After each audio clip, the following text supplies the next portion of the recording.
Welcome to So I Married a Film Critic. I'm your co-host Julia. And I'm Barry Worst, the film critic. Hello, everyone. So tonight we decided to go a little old school back to 1992. And since St. Patrick's Day is coming up, don't worry, this will not air for you by St. Patrick's Day.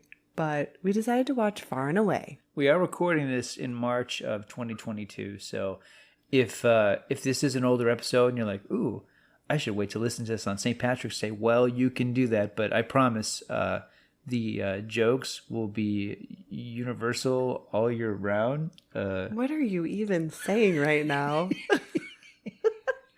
First of all, jokes? I don't know how many good jokes we have. Well, there is this movie. I don't know. I'm glad we're talking about it. I mean, and I agree with you. This movie it's 90s comfort food, I think. I like this movie a lot. I really do. Although every time I see it, I like it a little less. I think seeing it in the summer of 92 when it was this big attraction, it was the epic feature. Yeah, on the big screen, it was a really special film. We'll get into it, of course, but this film was shot in 70 millimeter. The frame is just filled with detail and miles of footage. It was, and the big screen, it was absolutely incredible. Watching it with you the other night, I got really antsy a lot. Definitely a different experience. And I love watching movies with you, and we know this movie well, and I knew, like, oh, we're going to have fun watching it. And we did, but man, is this movie long. Okay, and it's what, 2.5 hours? It feels that way. No, it's 2 hours and 20 minutes. So, Oh, but with trailers, yeah. So basically, it's 2. Yeah. All right. Well. Yeah. All right. So we're not going to go scene by scene because Scene by let's scene. face it, there's way too many. Begins in Western Ireland in 1892. Mm-hmm.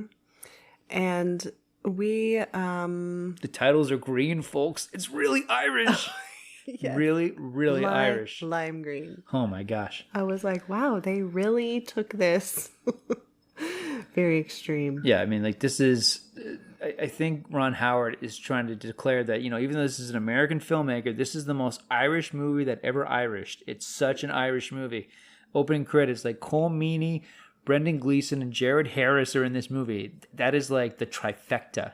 Yes. This is a really Irish movie. So this is a time in history when landlords owned, most of the land in Ireland, and they just charged outrageous rents for. So it's kind of like today. Yeah, not a whole lot has changed, but outrageous rents, and then, these, commoner people like us would grow their crops, potatoes and things like that. These are your people, yeah, by the way. I'm a quarter Irish. Julia is really Irish, listeners. Yeah, so half, Irish. Oh my half. gosh. I mean, your mom, who's one of the most delightful people on planet Earth, so Irish. Hey, don't hold that against us. Okay. No. Just setting the table. Like, I think you look at this movie and it's like your family tree. I look at this movie and I think, this is only a quarter of me. That's so strange. Okay. So everyone is really working harder than they probably should to support these wealthy landowners, and they're ticked. They are ticked. So, as the landlords ride through town, I mean, they're getting, potatoes thrown at them, other things, and it's a waste of a potato, by the way. Yeah. And so our leading man, Tom Cruise, who plays Joseph Donnelly. Joseph Donnelly. His dad gets injured in town. And so they take him back. The dad has to go back home to his son. So now we get back to the sons, and Joseph's the youngest of 3 boys. And this is where we first see that he's a fighter. Like, he knows how to fight. Boy, do we ever see that, yeah. Yeah. I mean, this movie, after we get, this beautiful shot of the ocean and the green titles, we go right into a bar. We're listening to a drunken Irish limerick in a pub. And the next thing that we see after the big fight between the landlord and the commoners is the Donnelly sons, the 3 of them, one of which is played by Cruise. And by the way, no one ever talks about this enough. He's got flaming red hair in this movie. He does? He does. I think it's bunched together enough and it's dark enough. But no, I mean, Cruise is a redhead in this movie. Bunched together. I think he's like, okay, I'll do red hair, but it's got to be, my hair's got to be awesome. It can't be like frilly. Like, no, he's playing a redhead in this movie. Wow. I mean, I could not tell. I don't think it's Really? that obvious. No. Oh yeah, no, looks brown. He's got red hair. I mean, his wife are both like full ginger for this. Full ginger. They are, man. They didn't hold back any ginger. They're like, we are full on ginger for this. So dedicated they are as actors. Oh my gosh. Do you want to talk about the accents, or do you want to? Oh no, you go ahead. Well, Cruise's accent. I mean, it's intense. It's like all of his performances. It's an intense. I mean, like whatever he puts into stunt training for Ethan Hawke, he put into like for the accent in this movie. It's a very. I mean, I like the accent. It's consistent. Yeah, I didn't feel like he was going in and out at all. No, if anything, he's so on it. Yeah. It's almost a little too pronounced. And you think? Oh yeah, there's definitely some examples I'll give. But Nicole Kidman's, we haven't even talked about her character yet, but I feel like it's on and off. Oh, I don't think it's a very good accent. I tell you the truth. There are times where she's doing Irish and then she's doing English. Yeah. Yeah. All right. Well, so the dad, he comes back and they lay him down in the house and he tells his sons, I'm gonna die, and so he dies and then he comes back to life. And this is, you guys, this is key for this movie, that the dad does this. And he comes back and he tells his son, owning land is the most important thing in this life. Like, you're not a man, you're nobody unless you have land. Well, the quote is, without land, a man is nothing. Nothing. And when he dies, I mean, Ron Howard, the director of this film, this was his first big epic size movie. I mean, Backdraft, yes, but this was, even in scale, this thing was just a monster. And Howard is not like, there's nothing subtle about this film. When Joseph's father dies, it's a point of view shot of the father. The camera's panning up, and then it goes through the house, and then we're in the cosmos. I mean, it's pretty. That's I mean, this is the 90s. There were no computers to do these kind of shots. So, I mean, this is a very elaborate, very difficult tracking shot. Mm-hmm. Yeah, a lot of those in this movie. Yeah. Okay, so Joseph has this message from his father, who's now died twice, and it's very dramatic. Without land, a man is nothing. Nothing. So that's what drives Joseph for the whole movie. These parents and what they say, just remember that. It's a lesson, right? Yeah, don't say anything to your kids. Don't say anything to on your kids. deathbed. That's gonna like be terrible. I mean, you know what I mean? It's not that, I mean, telling somebody without land a man is nothing. Like, you know why. There's context to what he's saying. Yeah. Because Joseph understands. Because right after that, their house gets burned down by like the landlord's whatever. And clearly this is good advice. Person. Yeah, because this is good advice because from evidence of the movie, it looks like Joseph is the only one of his brothers to do anything with his life. His brothers are just like, they're probably still there, just like sifting through the ashes. Well, they're kind of like, oh, you're gonna like work hard, and why are you doing that? Just for the landlord? It's not even your land. Moo. Yeah. Except they say that in an Irish accent. Very good Irish accents. Very studied Irish accents. Yeah. And they're Irish actors, too. There's a lot of Irish actors in this movie. I think there's an actor named Milo O'Shea, which is one of the most Irish names of all time. He's not in this movie. He's like the only Irish dude who's not in this. And I think Colin Farrell was probably in grade school when this movie was out. Otherwise, everybody who's Irish is in this movie. So because the house was burned down, that also sets Joseph on a trek to kill the landlord. Yep. And he rides out of town on a donkey. On a very sad little donkey. Yeah. It's funny because like the sunsets are beautiful, but it's silhouetted of him on this teeny tiny little horse. It's maybe the most undignified Tom Cruise has ever looked in his life. Yeah, it's sad. But then we meet the landlord, played by Robert Prosky. He was a great character actor. Most people know him as the boss from Mrs. Doubtfire, the one who runs the studio. I think that's what most people know him from. Yeah, wonderful character actor. Yeah. Yeah. He does the blustery thing very well. So he plays the landlord who's like, oh, my life is so sad and boring and nothing new ever happens because I have too much money. I love how your characters all sound like Napoleon Dynamite. Oh, you guys. Oh, I hate being Irish. It's so boring. I know, man. Oh, God, I hate potatoes. Well, probably because I don't know how to really do a good Irish accent. Which is so weird because you're so Irish. I think it ends up coming. I'm 25%. Do you know what it is in your family tree? No, I just know it's more than half. But I mean, your family tree is like green. Yeah, that's true. But it's a shamrock. Your family tree is a shamrock. There you go. There you go. Hey, that was good. I feel like I was watching Far and Away again.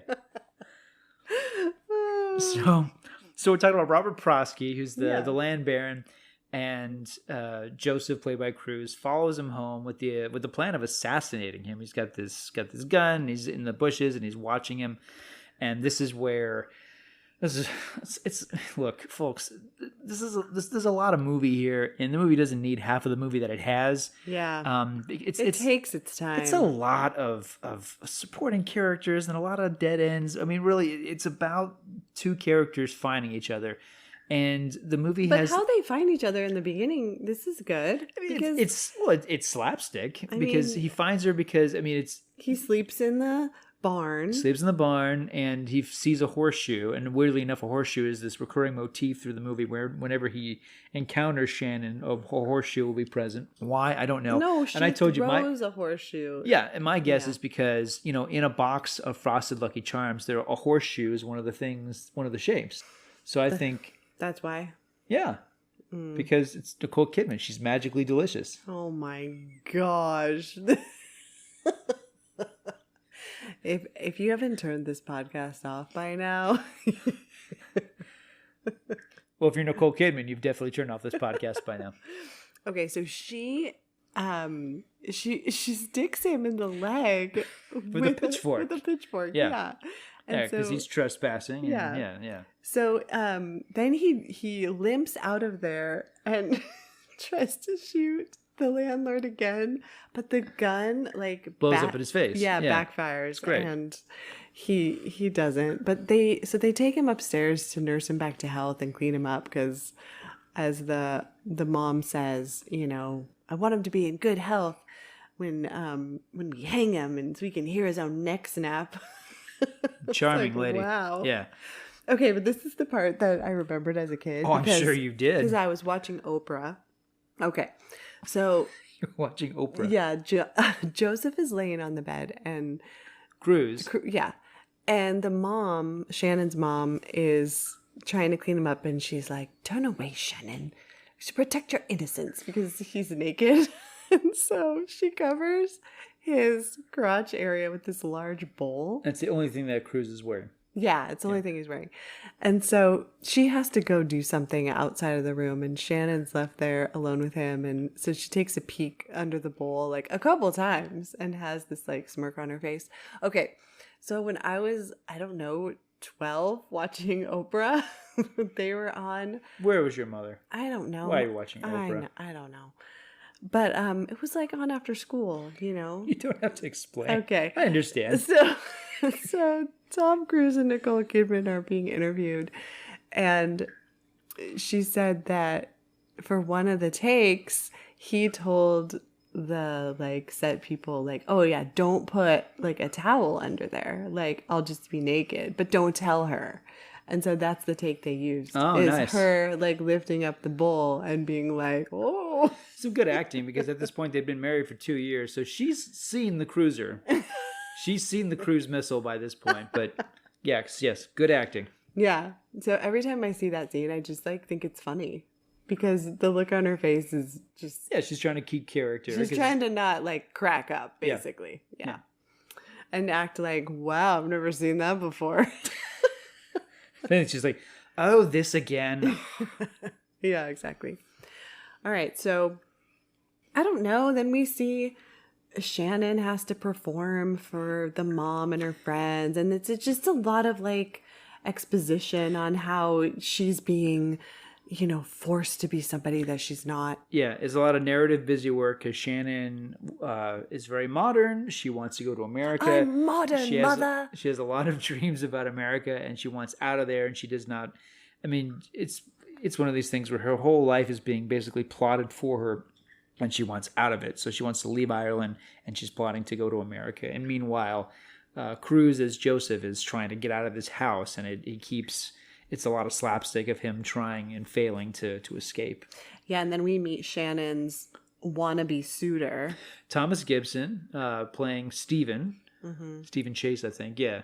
And there's we mentioned this recently. Thomas Gibson is in Eyes Wide Shut. And, of course, people know him from Dharma and Greg. A very good actor.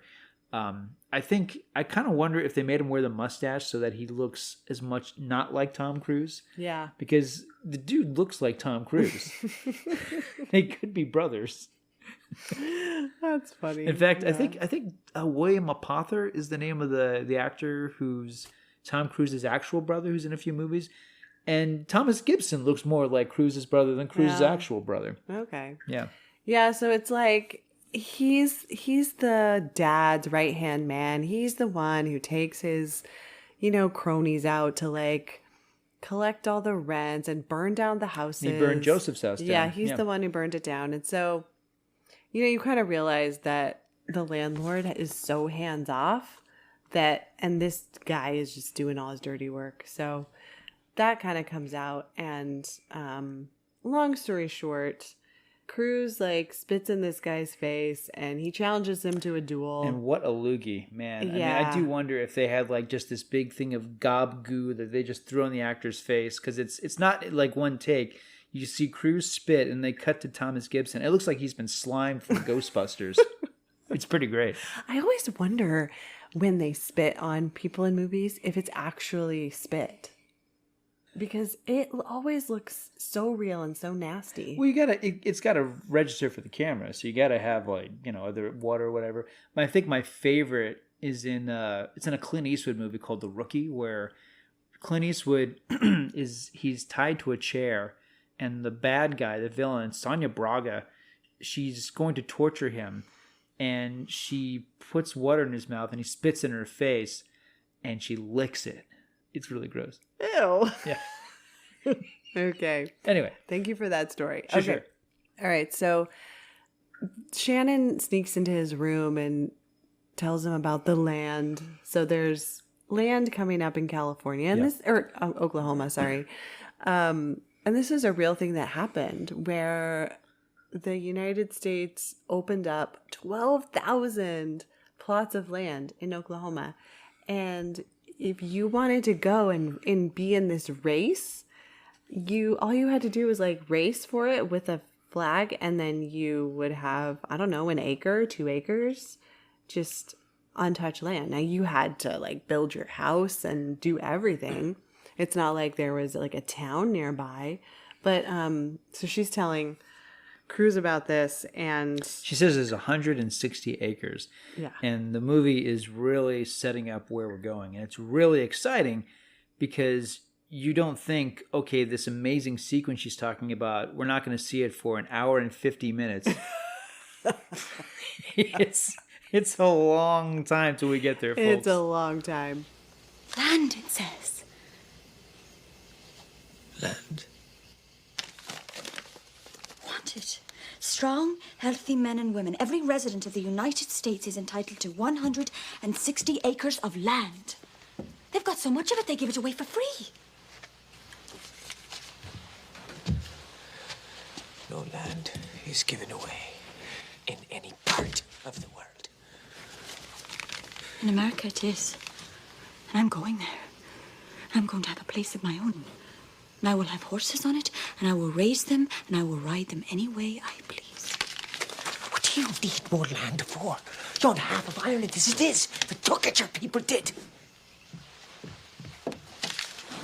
I didn't take it. You just live here, all fancied up on rent, broken backs. Boy, you said you wanted land. If that's what you want, then come with me. Great ships sail out of Dublin and Liverpool, but a woman dare not travel alone, no. You're brave. You shoot men, you step on their necks. When I saw that, I realized you could be very useful to me. Useful, could I? Yes, you could be my serving boy. Oh, I see. I see. I could polish your boots for you. They will need to polish now and then. I even would. I could make you a cup of tea. When tea time calls for it, yes. I'll throw the tea in your face and I'll piss on your boots before I serve the likes of you. Get out! I'll pay you threepence a day. Get out! I've an appointment in the morning, and I'm going to honor it. Huh. You'll never win this duel with Stephen. We've all seen you handle a gun. Boy, I am giving you your freedom. I'm not going to a distant world. I'm of Ireland, and I'll stay in Ireland till I die. That's in about 5 hours. So, okay, he doesn't do the duel. She rescues him. They get on a boat, and now they're headed to America. And once they get there, they land in Boston, and all her spoons get stolen because, like a dummy, she trusts a stranger with knowledge of these spoons that she has. Like, what the heck? Who does that? Yeah. I every time that happens, then her spoons get stolen. I'm always so mad at her. I'm like, you're the biggest idiot. Yeah, I do like the dynamic they're playing. Because for one thing, I mean, Cruise and Kidman, I think, are really great in this movie. They're superb, in fact. And they have great chemistry. But the thing that's so enjoyable is that their characters hate each other's guts at this point. So It is this game of one-upmanship. It's a real bratty brother-sister dynamic between the two of them. Well, because even though she talks about being modern and, you know, wanting to go to America, she's still an aristocratic, spoiled brat. Yeah, yeah. You know? And Joseph is just like, oh my gosh, like, yeah, I'm not gonna, you know, pour your tea for you and hold your parasol. Like, this is ridiculous. Yeah. Even though he does end up doing those things. Yeah, and it's fun. It's funny. You know, I do love the animosity that he's playing off of. Cruise is good at a slow burn. I really like that, and they're both really funny in this movie. Yeah, I think that helps a lot because it's not a pretentious movie, but it's kind of. Yeah, it's like a lead-footed movie. I put it that way. Like, it's an epic movie, but it's carrying a lot in its shoulders, and it doesn't need to because it wants to be fun. It is, Ron Howard famously, he co-wrote the film, but the story comes from him. It's the story of his great-grandparents, and he wanted to do this movie as a tribute to what they went through. They were in the Oklahoma Land Rush. I don't know how much this film really is taken from his family heritage and his ancestry, but at this point, Howard wasn't making dark films. He would eventually get to that point, but this is when, what was the last thing he did? Backdraft. He just done Backdraft, and before that was Willow and Gung Ho and Splash. So the movie wants to be fun and it wants to be funny. And if anything, I think that's where the film feels really natural, and I think that's where Howard, coming from sitcoms, I think he's really comfortable with comedy, but. Yeah, this movie has way more than it. There's too much to chew on this. Yeah. Yeah. So, they're going to part ways, but then her spoons get stolen because she trusted a complete stranger. And so she's like, Joseph! And so he has to come rescue her. And then you realize, okay, they're going to be stuck together.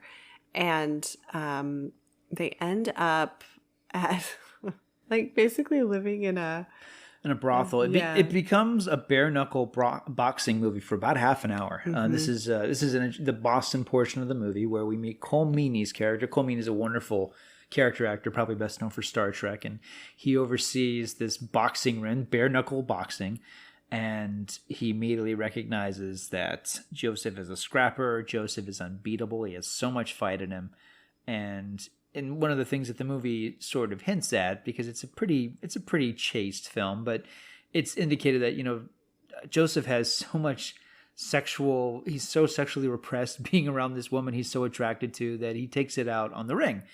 So, yeah, he becomes this prize fighter very quickly, and he's punching guys out. and they're living in a brothel. As brother and sister. As brother and sister, secretly as brother and sister, right? Yeah, and the madams are all interested in Joseph, and he's constantly just going and beating people up, and his sister and Shannon is working at a factory plucking chickens. Yeah, plucking chickens. Oh man, where it's overseen by Clint Howard in a great character turn. Yeah, so you find out that. So he's trying to save money to get to Oklahoma. And he has like $4 in it. Like he wins like $4 or something. And she goes, oh my gosh, that's more than plucking chickens for a month. Yeah. And I'm like, oh my gosh, like the amount of money that could be made back then was so little. It's insane. Yeah. I mean, I guess it went a lot further, but he becomes really, I don't know, kind of stuck up because he's finally like doing something he's good at. He's making more money than her. And he's becoming materialistic. Yeah, he's just spending all his money on hats and clothes. And she's like, you're not going to have any money for Oklahoma. What are you doing? So he's kind of losing his way a little bit.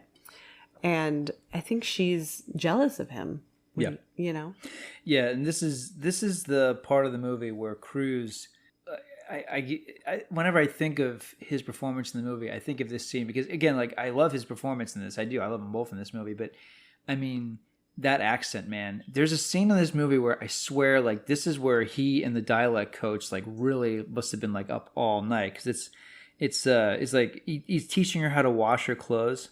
It's like, you take the soap and you plunge and you scrub and then you punch and you scrub. Like it's so like, wow, man, Cruise is like really hammering that accent. And early on, I think my other favorite Cruise line in this is when he's on the boat with her and he's like, I'm eating your chocolate cake.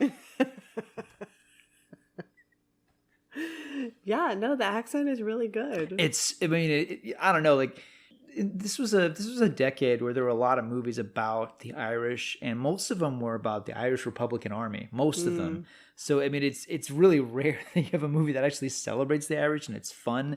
But you had actors like Brad Pitt and Richard Gere playing IRA terrorists and so on and so forth. So I do like that this film really wants this. I mean, a lot of it's in a really stereotypical mainstream way, but it wants to celebrate all things Irish. Mm-hmm. Well, and it does talk about how the Irish immigrants were really discriminated against. Yeah. And, you know, the guy who's running the Fight Club, he reminds them, like, you're nothing without me. So one of the reasons my family, we didn't know we were Irish is because we have an ancestor who came to America and changed his name to sound French because he couldn't get a job. No one would hire him. So he changed his name, Rohan, to De Rohan. And so forever, my family was like, oh, yeah, we're mostly French. And then, I don't know, come like 23andMe and Ancestry.com and all that stuff. And then they found out this story. And they're like, oh, yeah, okay, we're Irish. But I was like, oh, okay. To know that was actually a part of history and that actually happened to somebody in my family, I thought that was kind of cool to see that, you know? That's fascinating. I mean, do you want to change your last name back to that now? As a way of honoring your heritage? That was never my last name, so no. It's a cool name, though. Rohan? Yeah, Julia Rowan. Oh my gosh, yeah. That's hilarious. Because you're very, very sweetly carrying my last name right now, which, let's face it, is a very nice gesture on your part. But no one would ever think, like, is that really your name? No, they would never assume that. They look at me and they go, oh, yeah, that's your name. But you, no. You look like a Julia Rowan. Oh, yeah? Julia Rowan. Yeah. No, that's not. No, it's okay. It's fine. No, I just thought it was a cool story. It's an amazing story. No, that's super cool. Yeah. So, yeah, anyways. no, I didn't know I was 25% Irish until a few years ago. You know that. My mom, because I think it was St. Patrick's Day was coming up, and I've always told these Irish jokes. It comes from college where I just had to read so much Irish literature and Irish poetry, and I saw a lot of Irish films. I'm just going, oh, the Irish. So I'd always like make jokes about the Irish. not in like a hateful way, but just silly. It's just silly jokes about the Irish, and I love the sing-songing quality of Irish accents. My mom's like, Barry, you're a quarter Irish. I'm like, what? You never told me that. So she shows me the family tree. I'm like, whoa, like 25% of that family tree is green. Yeah, no idea until like not that long ago, actually. That's funny. So yeah. So far and away, yeah. Yeah. So it's my people, 25%. Oh my gosh. All right. So there is kind of a big fight that really goes south. Yeah, really takes down Joseph. Because for some reason they want him to fight this Italian. They're like, the Italian is coming. And I mean, this guy is massive. Yeah, I think they kind of think like this is, this is the fight that's going to define them, and it's going to, really put the Irish on the map. I mean, it's more of the social implications than anything, but it is ridiculous because, and I got to say, like, I love it. Like they hired an actor who may be 3 feet taller than Tom Cruise. I mean, he towers huge. over Cruise, and Cruise is ripped and gorgeous in this movie, like always. But yeah, this dude looks like he could step on Tom Cruise. Yeah, I mean, he's ripped, but he's small, compact. Yeah. This guy is yeah. And the emotional stakes are interesting because the scene right before this is my favorite dramatic scene between Cruise and Nicole Kidman. They get into this awesome fight, and Cruise drops her in a bathtub, yeah. And he goes, "Don't you like my hat? Why can't you say it? Why can't you say that you like my hat? Just say it, Shannon. Say you like my hat. Why won't you say it?" It's great. Hello, Grace. Hello, Joseph. Will I be seeing you in church tomorrow morning? Sounds divine and holy, Grace. We can share a pew, me and you. Toodaloo. Same to you. She's got an awfully large chest to be going to church. Shannon, all chests are equal in the eyes of the Lord. She goes into the confession box. She'll never come out, the little tramp. Grace isn't a tramp. She's a dancer in the burley queue. That isn't dancing. That's kicking her knickers up. And I suspect if you asked her to, she'd kick her knickers off. Oh, maybe she would. Has she? Let me see. Has she? I'm trying to remember. Oh, well, think hard. If there's any brain left in your head. Look at you. They're making a fool of you, the ward boss and his friends. They respect me. Oh, they do not. They don't respect you. Enough. Your money in their pockets and nothing more, Joseph. I said that. That's enough, Shannon. They pickle you like a piece of pork. We're just using you. I said that's enough. No! No! No! No! Tell me you like my hat. You're not wearing a hat. Say it. Say you like my hat. You're not wearing a hat. Say it. Why can't you say it, Shannon? Why can't you say you like my hat? Why can't you say you like my suit? I've earned this. I've done well. It's like, oh, Cruise, you wanted the Oscar for that moment, didn't you? Yeah, and there's scenes where they're jealous of each other. Yeah. They're like secretly watching each other get undressed and dressed because they're sharing a room. And so you can tell that the sexual tension there. Yeah, and he's peeping on her. And then he's like, I got to go punch someone in the face. So then he goes and gets in a fight. But she gets really, this is her first night at the burley queue. Yes, she gets a job there, being a dancer. What we call like can dancing. Yeah, I guess. like it's like burlesque. Yeah, burlesque. There you go. They're not like strippers. They're just like she's showing her knickers. She's showing her knickers. She's not covering up her ankles. Exactly. Like, not covering up her neck. It's indecent. So Joseph loses. I mean, the people that are betting on him lose hundreds of dollars, and to give. By the way, Howard, man, like these boxing scenes are great because this movie is PG-13. This is why it's PG-13. I mean, the boxing scenes are so bloody. Excuse me, they are so violent, and they're well done. There's a few tracking shots where the camera is just on Cruise and the guys. You really get a sense of every time the fist hits the face, it's like a thunderclap. really good scenes, really well staged. They're exciting and they're so brutal. But yeah, this sequence where Joseph gets pummeled almost to death, it's tough. So, unpopular opinion. I'm blaming Shannon for his loss. Ooh. Yeah. Because he didn't know where she was. He knew he had this big fight. And then that little kid who's always like running around, I don't know what his name is. Dermody. And he's going through puberty in real time. Yeah. How you doing, everyone? Yeah. He's obnoxious. Oh my gosh, you just like blew out everyone's speakers doing that.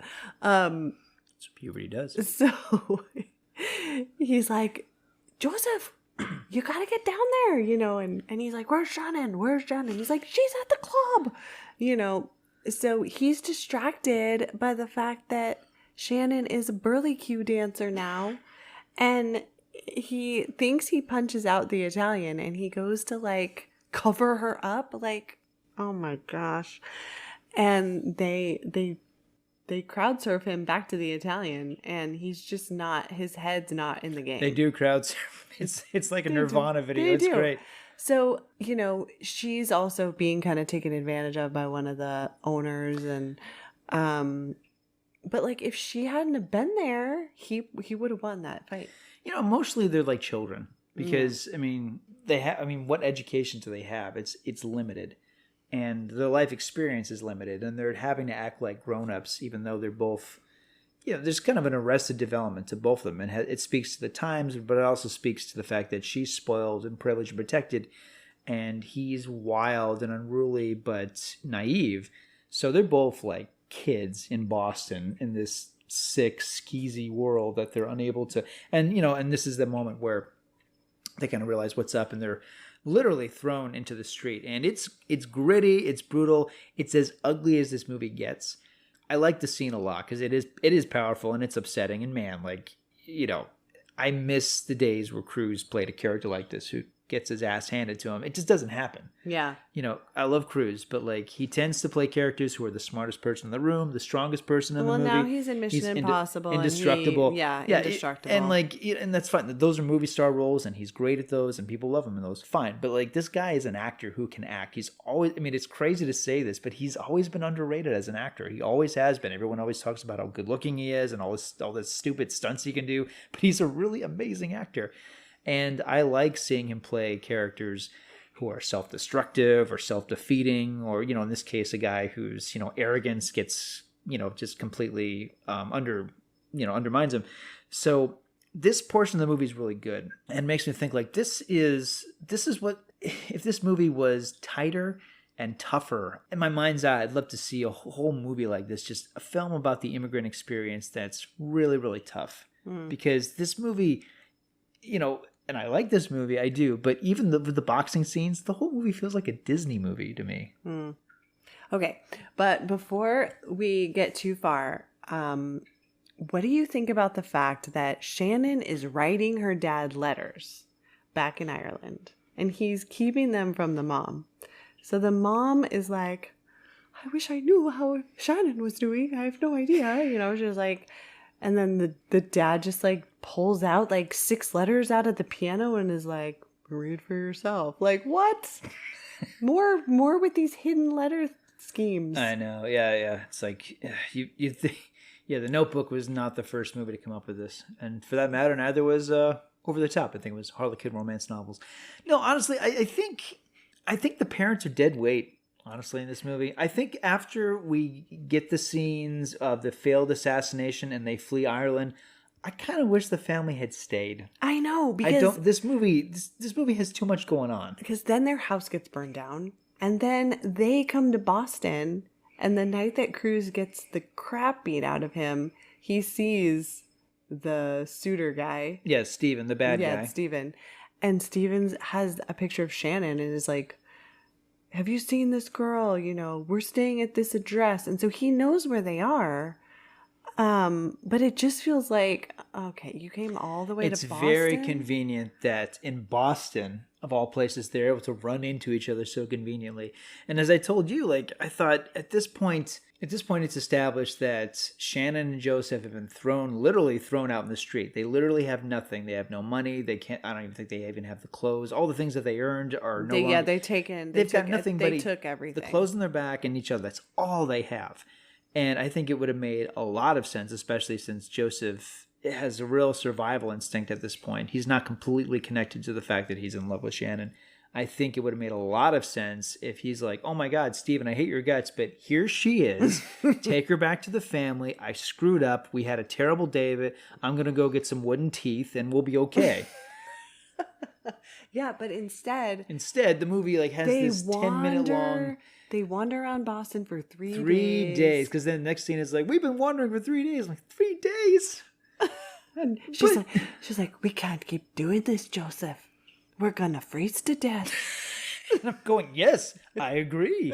This is ridiculous. They break into somebody's house. Shannon gets shot in the shoulder, and then he takes her to her parents. Where it's, and I get it. Look, it's Tom Cruise and Nicole Kidman, and it's a love story, and it's this scene where they're pretending to be husband and wife at this dinner table in this house that is not theirs. There's something that speaks to their nomadic existence at that point. And it's beautiful the way it's shot, and they play it really well. The movie does not need this scene at all. At all. I mean, it should have went from Joseph being nearly beaten to death, thrown in the street, and then basically handing Shannon over to her parents, who conveniently show up at that moment. Fine.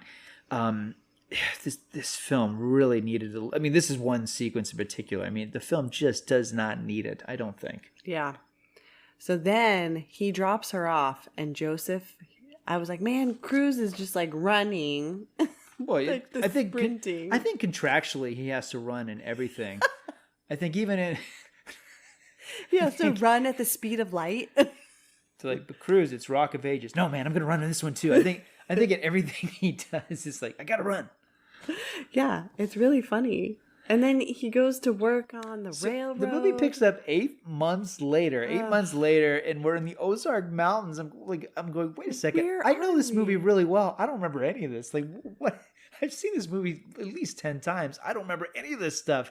He's working in the mountains. He's on a train. He's having on the railroad. Yeah. He's doing that yeah, whole thing. What? He has these dreams that he's still in the house with Shannon, except he's like slowly disrobing her. And now it's lit like there's a fireplace. Yeah, it's lit like a like an Enya video. Interestingly enough, and it's a dream that he's having on the train, and then.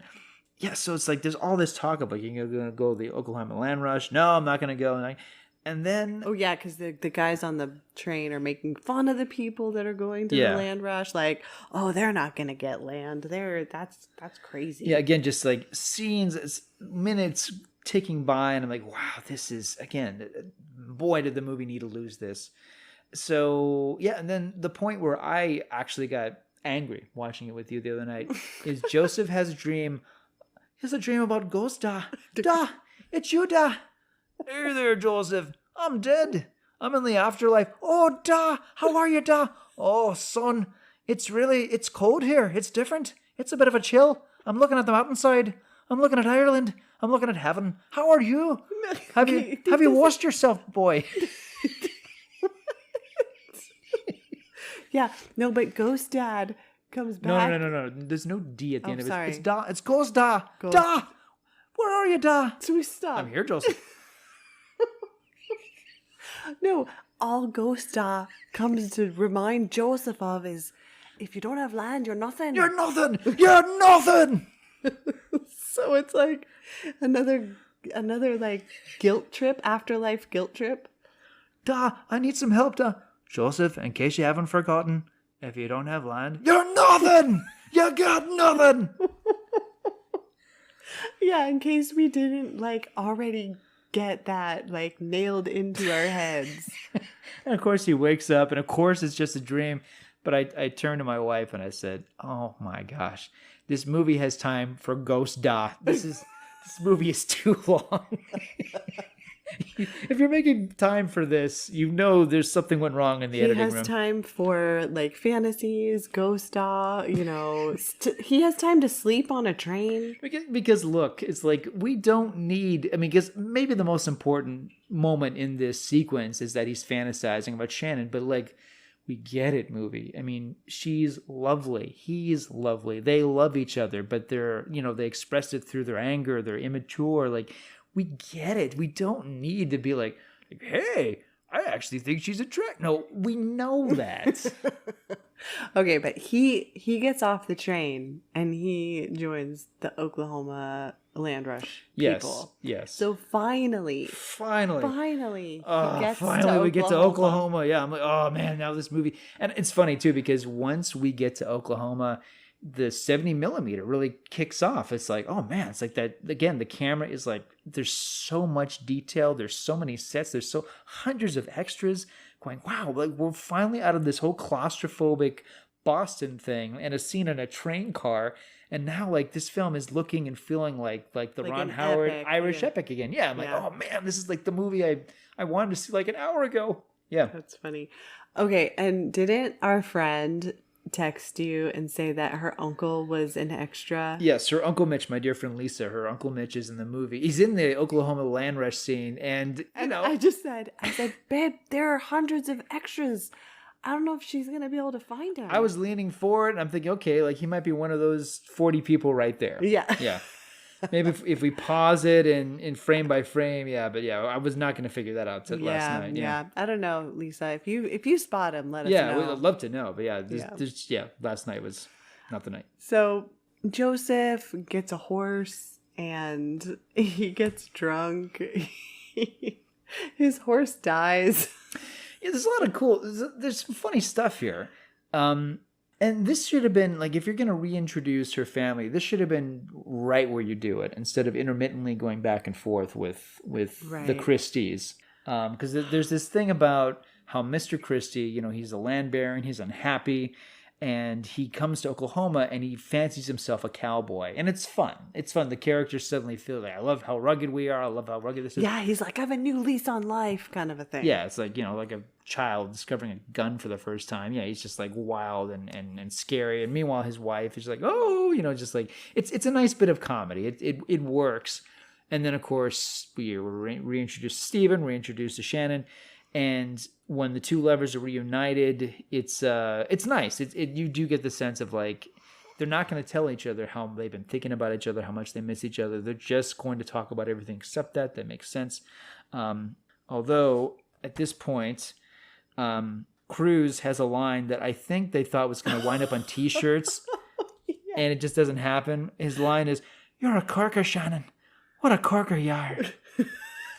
Which he says that to her also back in Boston. He's calling her a corker. And I'm like, is this something there's no context to what this even means. I don't get it. You're a corker. I could only guess. I have no idea. Yeah.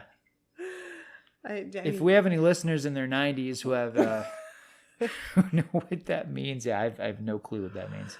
Are you looking it up now? I don't know. I mean, should I look it up? I feel like... Is it talking like putting like the cork on top of the bottle because you're, I'm grasping at straws. I have no idea. It's like when your grandma says stuff to me like, send sympathy, send change. Oh, yeah. You can't bleed a turnip. You can't bleed a turnip. Yeah. I don't know. Yeah, it's... Oh, okay. Oh, you got it. It says... something or somebody striking or outstanding. Yeah. But Cruz would one day do a movie called Jerry Maguire where the line is, "You had me at hello," which is like one of the great, makes you, your throat tighten up because you're so moved. This is not that. No. Yeah. Okay. So I think what it means is an outstanding or remarkable thing. But it doesn't come off Shannon, that way. You're an outstanding and remarkable thing. Yeah, that doesn't come off that way. It's No. just like, because the way she looks at him, it's not like, oh, he's giving me a compliment. Does she look like she's receiving a compliment from him? The line falls flat. It would have been better had he not said anything.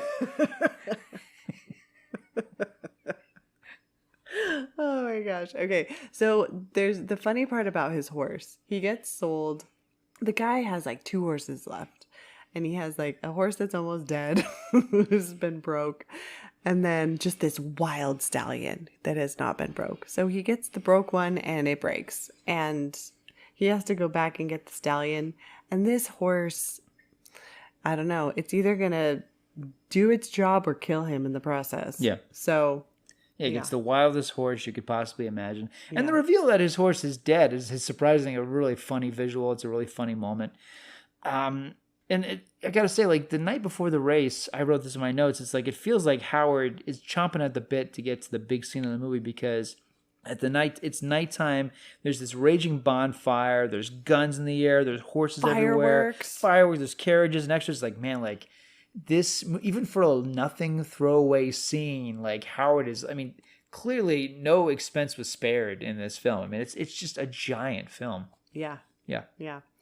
Well, okay. So, and then Shannon's parents, they like. So the next day, it's the next day. The movie tells us September 16th, 1893. Like, okay, this is it. The big day. The big part day of the movie we've been waiting for. Yes. Yeah. Waiting a long time Very long time. So the Christies like snuck across and they're hiding, waiting to put their flag in the spot that they want, which is completely against the rules. Like, one person crossed the line 15 seconds before they shot their cannon, and they killed him. Yeah. So this is a big deal. It's the Wild West. And the funny thing about the Christies ditching and sneaking onto their plot of land and waiting for the race to start and then sticking the flag in the ground, it's such a specific detail. I wonder, is this what Ron Howard's great-grandparents did? I bet it is, because who else would think of this as a plot detail? I'm like, I'll bet that's what they did. They're cheaters. They didn't get that land by winning the race. Yeah, I don't know. That's funny. Maybe. Sorry, Ronnie, we're cheaters. We're cheaters. And so then also, Stephen, he tells Shannon, I found the perfect land and... I guess he went and did some scouting. Now, I don't know if it was illegal to do scouting, but she gets upset, like, I thought we were doing this together. So, I don't know. She's, like, not into him, but she's just kind of going along. If you shave your mustache, you'll look like someone I'm in love with. Oh, okay. So then the race. We get to the race. Oh, my gosh. Finally, the race starts. And, again, like seeing this thing on the big screen was just such a captivating experience. I remember it so vividly. That, and halfway through the movie, someone threw a spitball at the screen, so it looked like Nicole Kidman had like a wart on her nose for about 15 minutes, but I digress. So the Oklahoma land rush scene, I mean, there's no CGI here. CGI at this point was in its complete infancy, to put it mildly. And there's a shot, there's a series of shots where the actors are on horseback, and they're surrounded by other actors on horses and carriages all around them. And even though they're in the foreground, you get the sense like, okay, there's a sense of choreography, and of course they're going to stop and start, and the sense of danger. It looks so freaking dangerous. I mean, shooting this, it must have either been the most fun thing ever or the most grueling series of days. But there's a shot, I mean, a lot of it's in slow motion, but it's not to a point where it doesn't feel like there's motion. It's such an exciting scene. There's a shot where, in a moment of just like excited, reckless abandon, Shannon takes off her hat and tosses it to the side. And I'm just like, oh, God, I love this. It's just like, it's so thrilling. You really get the sense of, I mean, all the adventure, all the sense of achievement, all the things of struggle, it's such an exhilarating scene. I love this scene so much. I mean, I think it's one of the masterpieces that Ron Howard has ever directed. I mean, I don't think the movie's a masterpiece, but I think this sequence is so incredible. It's worth the wait, and it's the best part of the movie. Yeah, and so Joseph can't get his horse, like can't get on his horse because he gets bucked off. And so Shannon kind of tells him, like, grab him by the bit. She's trying to help him. And finally, he punches the horse. A gag stolen from Blazing Saddles, but whatever. The movie gets away with it. And then he finally gets on the horse, and he just takes off like... Yeah, the horse is booking it. The fastest horse in the whole thing. And it's really Cruise, because it's Tom. Of course it's Tom Cruise. Of course he's really doing it. But again, like, it's I mean, man, like, this is one of these things where even if you shoot this sequence in sections, which I suspect they did, if one person falls off their horse or falls off the carriage, But people are falling off. They're stunts. Yeah. I mean, obviously, yeah, I'm saying like in terms of, the movie reality, we're seeing how, these horses and carriages are just exploding. There's flour everywhere. But no, just in terms of the making of the movie, I mean, it strikes me that you could really eat it really easily. Yeah. Doing a scene like this. I mean, everyone was really impressed when, Kevin Costner did that scene in Dances with Wolves where he's on a horse and he's surrounded by a field of buffalo. This is where you're surrounded by literally hundreds of other people on horses and carriages, and it's period costumes and you're all like galloping at like what? 30, 40 miles an hour. It's crazy. Probably. And Cruise is like galloping at 60 miles an hour on his horse. So, yeah, amazing. Just incredible. I've never seen making of footage about how they made this film. I know apparently it was a labor of love for everybody. And by the way, the original title of this movie was The Irish Story. It was that way until a couple months before the movie came out. I still think that should be the title of this movie. I've never liked Far and Away. Well, Enya likes Far and Away. I think that's what happened. I think Ron Howard's like, oh, I love it. And so, yeah, The Irish Story went out the window. But I don't know. I mean, it's a movie about Irish immigrants. It should be called The Irish Story. Okay, so yeah, last minute bit of busy business. So we see the Christies illegally obtain their plot of land. It's funny, but whatever, it's fun. But then like the movie, it's like Titanic. Like it squeezes in this fight scene, like this love triangle fight scene. That was always the part of the Titanic where Leo and Kate are running through Titanic while Billy Zane is chasing them with a Derringer. Yeah. It's a very similar thing. And this movie is was it 5 years before Titanic? But a very similar dynamic where, I mean, at this point, like the movie is about the Oklahoma land rush. We don't even care about the love triangle at this point. Yeah, we're just like, Joseph, get your land. Well, that's what happens is, Stephen and Shannon are going towards the land and Joseph is following them. She falls off her horse and then Joseph is going to help her and she's like, go get your land, Joseph. Go get it. So he takes off and... But then it becomes a fist fight on horses. Well, and then the horse rolls over Joseph. Oh, after that. Yeah. I just mean like the scene in the pond where Cruise and Thomas Gibson are like having a fist fight on their horses, which is so stupid. It's as goofy as it sounds. But it results in a horse rolling over Tom Cruise. Yeah, and he dies. And the camera, it's this long shot of the camera. It's the repeat of the earlier shot. A repeat of the dad, and you just hear Shannon just like, no, I love you, no. And the camera immediately stops like, huh? What? And the camera goes backwards and re-enters his soul. Yes. Yeah. So, oh man. And then it's the corniest ending ever. And then they grab the flag together, they put it in the ground. They put their stake in. And then the old-fashioned title says the end, and the movie ends. Yes. So. And then cue Enya. Exactly. One day, one night, one morning. Yeah. Oh my gosh. So that's Far and Away by Ron Howard. I like the film. I think we talked about this movie in record time. Well, I would hope so. I mean, the movie is... I don't want this... the Eyes Wide Shut episode, I'm glad we took our time to dissect it because there's so much to talk about. I feel like we could do that... Not that I want to. We could do that whole thing all over again. We probably have something different to talk about. Mm-hmm. Far and Away, not so much. I feel like, I think I revisit this movie every, 5 to 10 years. It'll probably be that again before I see it again. I suspect when Beatrice is old enough, when our little girl is old enough. We'll show it to her. I think so. Yeah. I think she really enjoyed this when she's of age, proper age. There's really nothing. I mean, it's PG-13? It's PG-13, again, mostly for the boxing sequences. Yeah. And there's very, like little teeny tiny little bits of nudity, but... That barely. It's pretty. Again, like this movie, and that's one of my problems with it. Like it could be a Disney film. It's it's a gritty subject matter, and it's as Hollywood as it gets. And sometimes it works in its favor. And I think the ending of the movie is so it's like a classical Western. It's like a John Ford Western with gorgeous big vistas and hundreds of extras, like a David Lean film. I like this movie when it's I like this movie because it's a Hollywood film and because it is a feel-good movie and it's, very old-fashioned that way. But in terms of a movie about the immigrant experience, no, it's a little too glossy. It's a little too easy.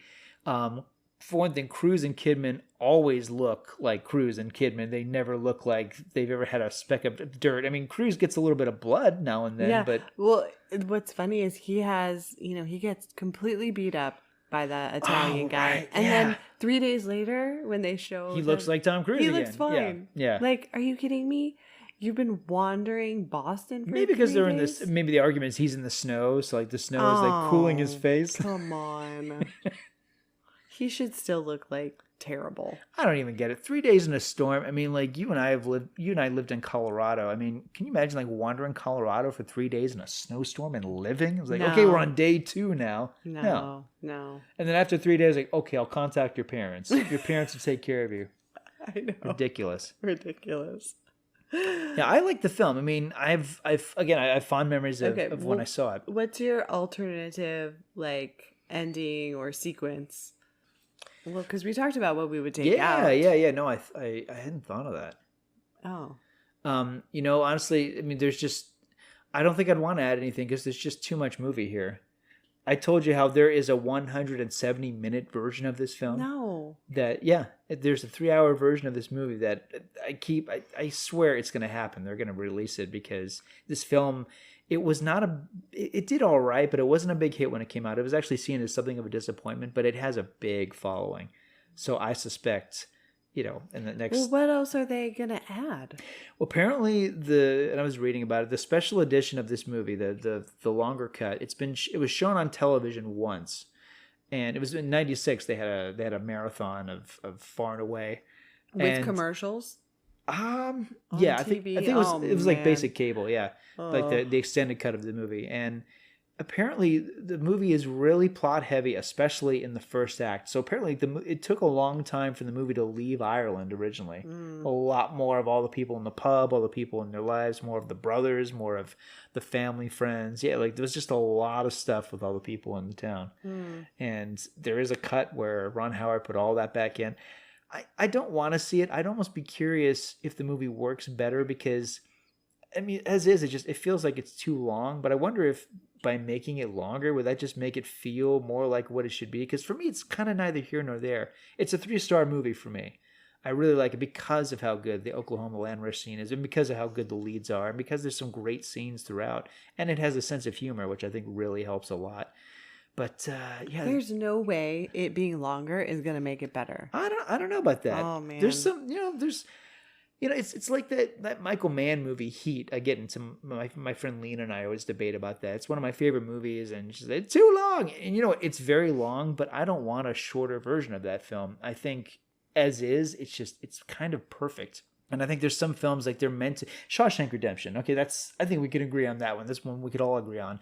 It's too long. But I don't know a scene that I'd cut. Yeah. And I don't think anybody would volunteer like, oh, you should cut that scene. No, I mean, Shawshank, it probably could work at 2 hours, but it's perfect at 3. And I feel the same way about The Godfather and a lot of other classic films that are long.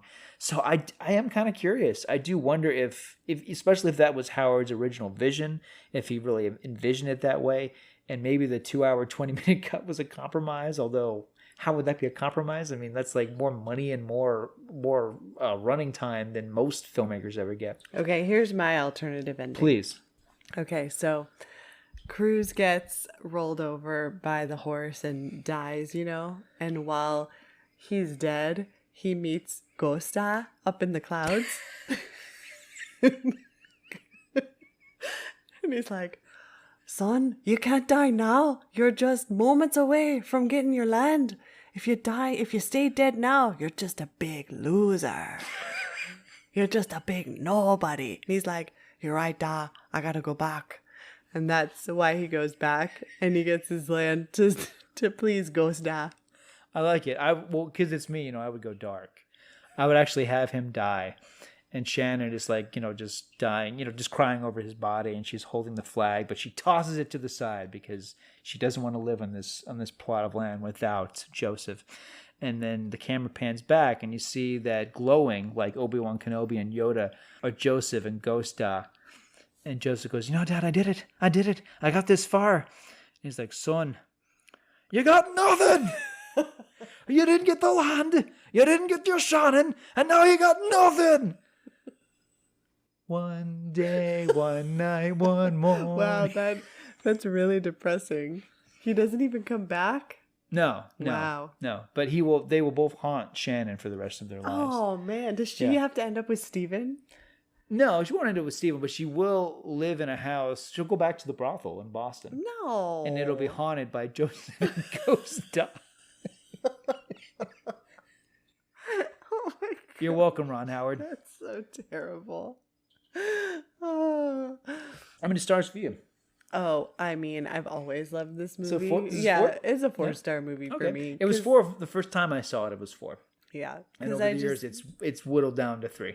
Yeah, I just think it's great. I mean, I do agree. There's just some unnecessary scenes, but overall, I love it. Yeah, it works. It's good. Yeah, it's formulaic and it's mainstream and it's corny as frick. But I mean, without irony, we watched it. So hey, St. Patrick's Day is coming up. Let's watch Far and Away. So, well, that was your idea. Yeah, that was my idea. But I think we've done it before. I swear we've done that before in our since we've been married. I'm like, it's the day of the green.